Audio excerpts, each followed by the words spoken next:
ബിസിനസ്സിന് വേണ്ടി നല്ല രീതിക്ക് ഇറങ്ങിയാൽ മാത്രമാണ് നമുക്ക് നല്ല എഫേർട്ട് ഇടണം, നല്ല എഫേർട്ട് ഇട്ടേ പറ്റുള്ളൂ.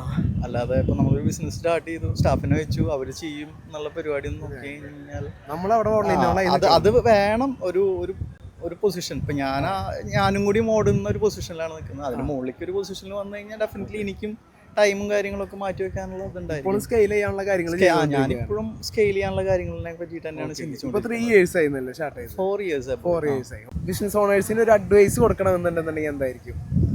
എല്ലാവരും ഇപ്പോൾ ഡിജിറ്റലി എല്ലാവർക്കും ഇമ്പോർട്ടൻസ് ഉള്ള ഒരു കാലഘട്ടമാണ്. കാരണം ഫേമസ് ആവാനൊക്കെ കുറച്ച് എളുപ്പമുണ്ട്. അപ്പോൾ എല്ലാവരുടെ പ്രൊഡക്റ്റും സർവീസും ഓൺലൈനിൽ കൂടെ മാർക്കറ്റ് ചെയ്ത് കഴിഞ്ഞ് കഴിഞ്ഞാൽ കുറച്ചുകൂടെ എളുപ്പമായിരിക്കും.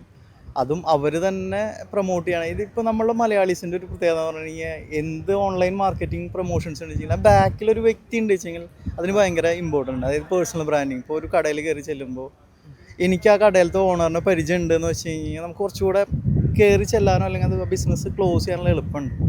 അപ്പോൾ ഒരു പ്രൊഡക്റ്റോ സർവീസോ വിൽക്കുന്ന ആൾ സെൽഫായിട്ടൊരു ബ്രാൻഡായി മാറാൻ നോക്കുകയാണെന്ന് വെച്ചെങ്കിൽ കുറച്ചുകൂടെ നന്നായിരിക്കുന്ന ഒരു അഭിപ്രായമുണ്ട്. ഓക്കെ. അപ്പോൾ എന്തായാലും അഡ്വൈസ് തന്നാലും വളരെയധികം സന്തോഷമുണ്ട്. വീണ്ടും കാണാം.